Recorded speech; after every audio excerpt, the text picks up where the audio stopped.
تو ہم نے تینوں کے چہرے دکھا دیے کہ اچھی طرح سے پہچان لو، شر جب بھی آئے گا 3 صورتوں میں آئے گا، 3 صورتوں میں آئے گا۔ ایک بار آیا جب اسماعیل اور ابراہیم قربانی کے لیے چلے، سفر تھا رات بھر کا، حالانکہ عرفات کو طے کرنا تھا، صبح کو مینا میں پہنچنا تھا، خواب دیکھا تھا قربانی صبح کو پیش کرنی تھی۔ تو ظاہر ہے کہ اسماعیل بچے تھے، ابراہیم بوڑھے تھے، آگے آگے اسماعیل دوڑتے ہوئے چلتے تھے جیسے بچے کی عادت ہوتی ہے، تھوڑی دور دوڑ جاتے پھر رکتے، سستا کے دیکھنے لگتے تھے باپ آ رہا ہے، کہیں پتھر پہ بیٹھ جاتے، جب ابراہیم قریب آ جاتے اسماعیل پھر دوڑتے دوڑتے دوڑتے آگے نکل جاتے۔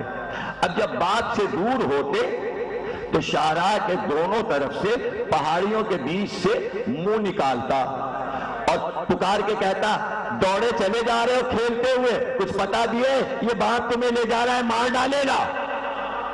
اب جب انتظار کرتے ابراہیم کا اور قریب آتے تو کہتے، بابا کبھی ادھر سے آتا ہے کبھی ادھر سے آتا ہے، پتہ نہیں کون پکار کے کہتا ہے یہ بوڑھے باپ تمہیں مارنے کے لیے لے جا رہے ہیں، ذبح کر دیں گے، مار ڈالیں گے تمہیں۔ کہ بیٹا کنکریاں چن لو راستے سے، اب جو نظر آئے کھینچ کھینچ کے کنکریاں مارنا، یہ ہو گئی سنت اسماعیل، اب تک مارا جا رہا ہے لیکن روح تھا ایک، روح تھا ایک۔ دیکھیں ابراہیم کے پاس نہیں آ رہا، ابراہیم کے پاس نہیں آ رہا، بیٹے کے پاس آ رہا ہے۔ جب کنکریاں پڑنے لگی تو یہ کنکریاں تھوڑی تھیں، یہ تو گرز تھے۔ یعنی کیا بتا دیا تھا ابراہیم نے کہ شیطان کے لیے وہ چھوٹی چھوٹی کنکریاں میزائل بن گئے، بھاگ گیا۔ اب کیا کرے، روح ایک تھا، اب روح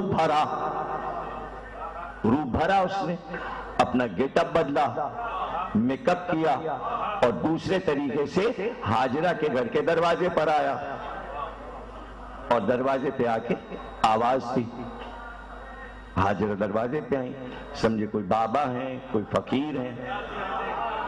جب قریب آ گئیں دروازے پہ پردے کے پاس تو کہنے لگا کہ تم کو پتا ہے ہم ابھی مینا کے طرف سے آ رہے تھے، وہ تمہارے شوہر جو ہیں اب وہ بوڑھے ہو گئے، ہم کو تو لگتا ہے سٹھیا گئے، ذہن پہ اثر ہو گیا ہے، تمہارے بچے کو ذبح کرنے لے گئے۔ ہاجرہ نے زور سے چلا کر کہا، اچھا پہچان گئی تو شیطان ہے، بھاگ یہاں سے۔ تو وہ کہنے لگا، ہاجرہ پہچانا کیسے، میں تو بزرگ کی صورت بنا کے آیا تھا، کہ نبی کے دماغ پر جو ہذیان کا الزام لگائے وہ شیطان ہوتا ہے۔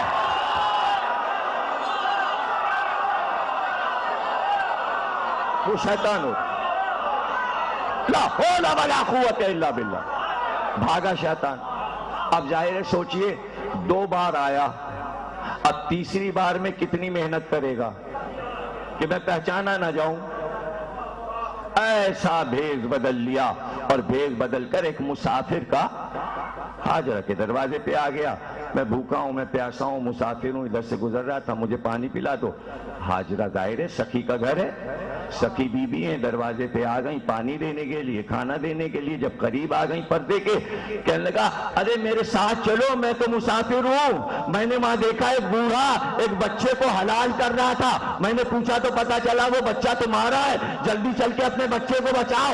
کہ تو پھر آ گیا، تو پھر آ گیا۔ ہاجرہ نے کہا، پھر آیا تو، بھگا دیا تھا۔ تو شیطان نے کہا، اب کیسے پہچانا کہ نبی کی بیوی کو جو گھر سے باہر نکالے وہ شیطان ہوتا ہے۔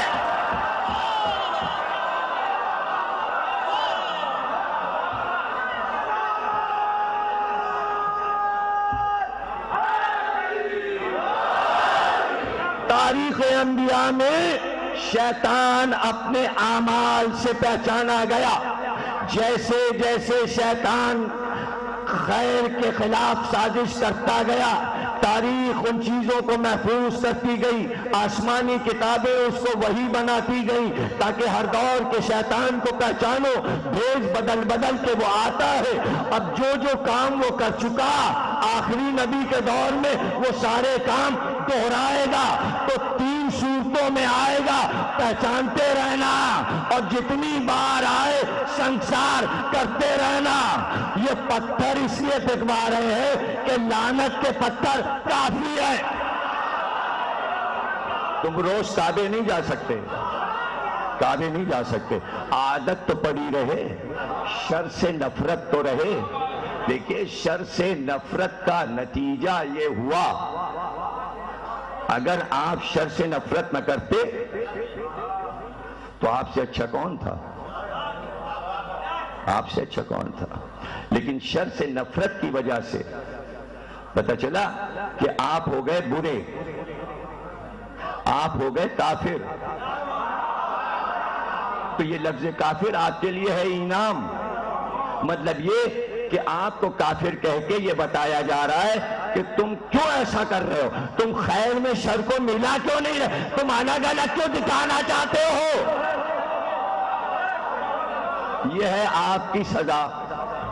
اگر آپ اس سزا سے بچنا چاہتے ہیں تو خیر میں شر کو ملا رہن دیجئے، آپ بھی یہی کیا کیجئے۔ یہ آپ کو عادت کیوں پڑ گئی ہے خیر سے شر کو الگ دکھانے کی؟ یہ عادت کس نے ڈال دی آپ کو؟ یہ کیسے آپ کو پتہ چل گیا؟ یہ انبیاء کے امت میں اکثریت پسند کرتی تھی خیر و شر مکس ہو کے چلے۔ کچھ لوگوں کا مزاج تھا وہ الگ ہو جاتے تھے، وہ الگ ہو جاتے تھے، وہ کہتے تھے بھائی اس طرح ہم کام نہیں کر سکتے، اس طرح کام نہیں چلے گا۔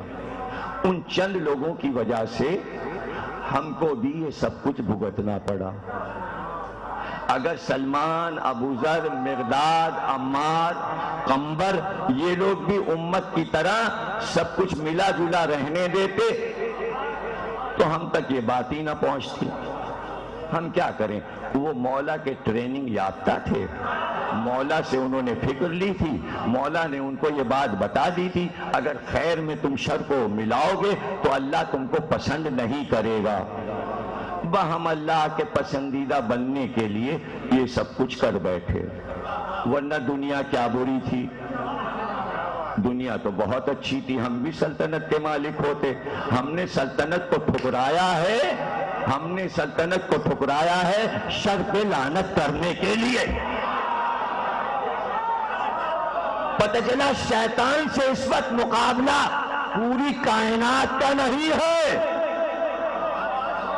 شیطان کے مقابل نہ کوئی ملک ٹکا ہوا ہے۔ جملہ ہے قیمتی، امریکہ بھی شیطان سے مل گیا، اسرائیل بھی شیطان سے مل گیا، عرب بھی شیطان سے مل گیا، یہودی شیطان سے مل گیا، عیسائی شیطان سے مل گیا، مسلمان شیطان سے مل گیا، شیعہ جو ہے شیطان کے